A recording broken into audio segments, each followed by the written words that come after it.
ça veut dire qu'il y a bien longtemps que déjà les gens ont commencé à travailler dans la vie de la personne.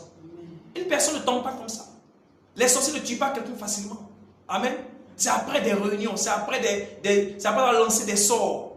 Ils ont fait plusieurs choses d'abord, jusqu'à ce que la personne, même n'ayant pas peut-être une vie spirituelle assez puissante, dans la prière, dans la consécration et autres, ou n'ayant pas des guides spirituels, n'est-ce pas, qui l'accompagnent, la personne va tomber sous le coup du poids de ces esprits démoniaques. Israël, on parle de Jérusalem, la ville de paix, la personne qui va être en paix avec tout le monde.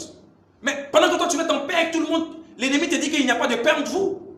Donc je veux que tu enlèves aujourd'hui le côté paix, qu'on aille en guerre. Amen. Qu'on aille en guerre contre tout sifflet de la sorcellerie. Tous ceux qui tirent leur bouche pendant que toi tu es en train de... Dans ton village, les gens font des fêtes traditionnelles avec des sifflets, avec des clochettes, tout ça dans le quartier, il y a des églises, il y a des traditions, il y a des choses qu'on fait. Tout ça, ça agit dans la vie des gens. Alléluia. Et pour finir, le quartier est englouti pour ressusciter au nom de Jésus. Amen. Amen. Ancien Testament.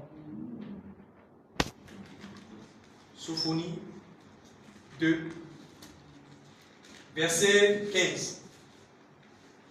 Donc, cette ville qui s'assied avec assurance et qui dit en son cœur, moi, et rien que moi, et quoi?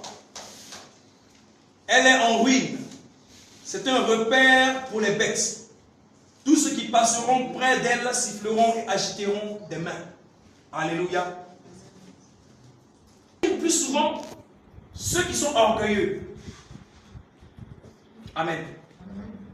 Amen. Amen. Faisons très attention à l'orgueil. C'est un manteau très très dangereux. Souvent on en parle, on ne sait pas ce que c'est. L'orgueil, c'est un sentiment de supériorité, d'estime exacerbée ou exagérée de soi. Gloire à Dieu. Je suis. Quelqu'un qui dit trop je suis. Gloire à Dieu. Parce que la Bible déclare que Lucifer, Satan, voulait s'asseoir à la place de Dieu. Gloire à Dieu. Et un ange, du nom de Michael, à Lucifer, mais qui est comme Dieu? Dieu prend sa place là, mais qui est comme lui? Il n'y a pas comme lui dans le ciel. Il n'y a pas comme lui. Alléluia. D'où vient son nom de Michael. Gloire à Jésus. Donc on doit faire attention parce que comme ce sentiment-là, voilà cette vie joyeuse qui s'assied avec assurance et qui dit en son cœur, l'orgueil va s'asseoir dans le cœur. L'orgueil, sa place est le cœur. Le désert, Dieu met l'homme dans l'épreuve. Gloire à Jésus. Amen.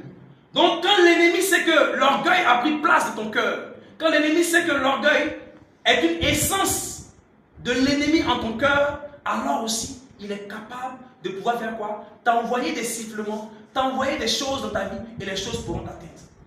Amen. Enlève l'orgueil en ton cœur d'abord.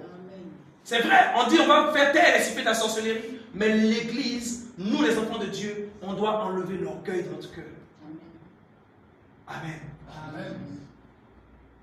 Le contraire de l'orgueil, c'est l'humilité, qui nous demande de nous servir les uns les autres. Celui qui est humble, c'est celui qui est au service de son frère.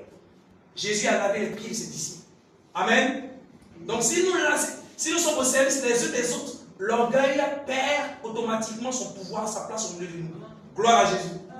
Mais là où il y a l'orgueil, dans le quartier, tu montres que tu es le chef du quartier. Amen. Dans le quartier, tu montres que tu es le boss du quartier. Tu humilies les gens. Amen. Il y a des chrétiens qui le font, il y a des gens à l'église qui le font. Alléluia. Tu passes dans le quartier, même bonjour, tu ne donnes pas à quelqu'un. Gloire à Dieu.